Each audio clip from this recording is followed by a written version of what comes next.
Good morning, students. In the continuation of our chapters of poetics, now we are doing chapter 5th and 6th of the poetics. In chapter 1st, we have discussed imitation and medium of imitation. Chapter 2nd deals with the objects of imitation and tragedy and comedy. In chapter 3rd, we have seen the manner of imitation, epic and tragedy. In chapter 4th, we have seen the origin and development of poetry. Now, in chapter 5th, Aristotle defines what is ridiculous and epic and tragedy. In comedy, what type of character of human being is object? Object of comedy. Object of comedy is a man who is worse than the average. So as for comedy, it is an imitation of man worse than the average. Worse, however, not as regards any and every sort of fault, but only as regards one particular kind, the ridiculous, which is a species of the ugly. Here, Aristotle defines ridiculous as a species of the ugly. Means a ridiculous character has something ugly in his character, and that can be called as a fault in the nature. So ridiculous may be defined as a mistake or deformity not productive of pain or harm to others. So this fault in the character of the ridiculous does not cause any harm to other. The mask, for instance, that excites laughter, and this fault is something that excites laughter, that makes other people to laugh, and this is something ugly and distorted without causing pain. So this deformity in the character of the ridiculous does not cause any pain. Now we will see that what are the similarities between epic poetry and tragedy. Epic poetry and tragedy have some similarities between them and some difference between them. Epic poetry agrees with tragedy to the extent that it is an imitation of serious subjects in a grand kind of verse. So, epic and tragedy are similar in aspect of imitation of their serious subject, and their object or subject is grand kind. It differs from it, means epic differs from tragedy in that it is in one kind of verse and in narrative form. So epic has a narrative form and tragedy contains only verse. Second difference is in its length, which is due to its action having no fixed limit of time. Epic can be very large in length, but tragedy endeavors to keep as far as possible within a single circuit of the sun. It means it covers the time period of 24 hours or something near that. So tragedy has a time limit, but epic does not have any fixed time limit. This, I say, is another point of difference between them, though at first the practice in this respect was just the same in tragedies as in epic poems. They differ also in their constituents. So there are differences between tragedy and epic of their constituents elements. Epic has constituent elements that tragedy also has, but all the constituent elements that tragedy has, epic does not have. So they differ also in their constituents, some being common to both and others peculiar to tragedy. It means some constituent elements are common in tragedy and in epic, but some elements that can be found only in tragedy but not in epic. Hence, a judge of good and bad in tragedy is a judge of that in epic poetry also. All the elements of an epic are included in tragedy, but those of tragedy are not all of them to be found in the epic. So, there we have seen the difference and similarities between tragedy and epic. And at the same time, we also have seen what is ridiculous according to this text. Poetry, sorry,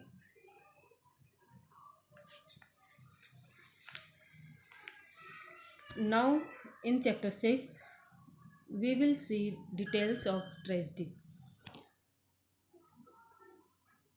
A tragedy then is the imitation of an action that is serious, complete, and of a certain magnitude. In language embellished with each kind of artistic ornament, each kind brought in separately in the separate parts of the work. Here we see that what kind of an action is the object for a tragedy. So the action for tragedy should be serious, complete. It means it should have beginning, middle, and the end, and of a certain magnitude. Means it should have flexibility in language embellished with each kind of artistic ornament. So language should be elevated of tragedy, and each kind brought in separately in the separate parts of the work. So figures of speech should be employed in the tragedy according to the content of the parts, and this should be in the form of action and not in a narrative form. So tragedy is not in narrative form. It should present an action. So it should have a dramatic influence with incidents arousing pity and fear. So the incidents that are described in tragedy should arise pity and fear of the heart of in the heart of the readers, wherewith to accomplish the catharsis of such emotions. So here the term catharsis uh, denotes the arising of pity and fear. Hereby language embellished. Aristotle means language with rhythm and harmony. Not a simple language should be used in tragedy, but language should be embellished. Means artistic ornaments should be employed in the composition of tragedy. So here Aristotle means to language with rhythm and harmony or song superadded, and by the separately.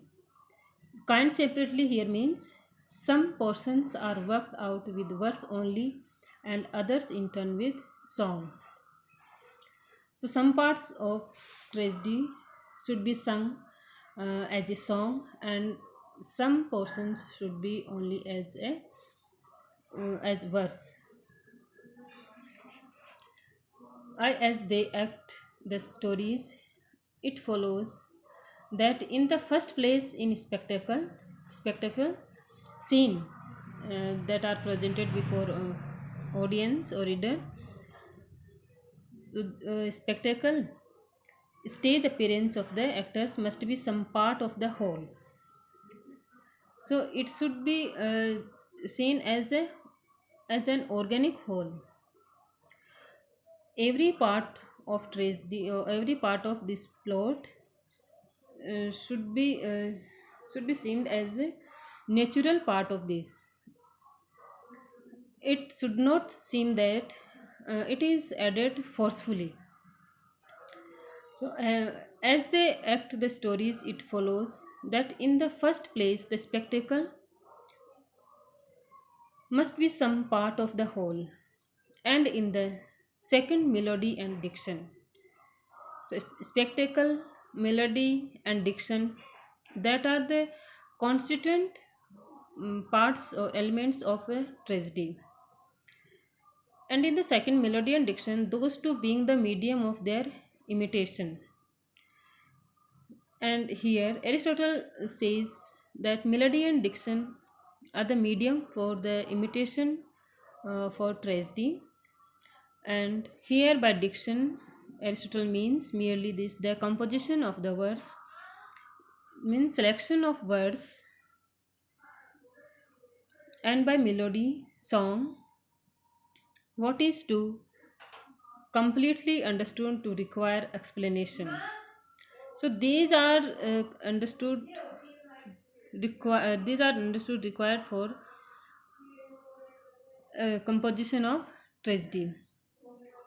But further, the subjects represented also is an action, and the action involves agents.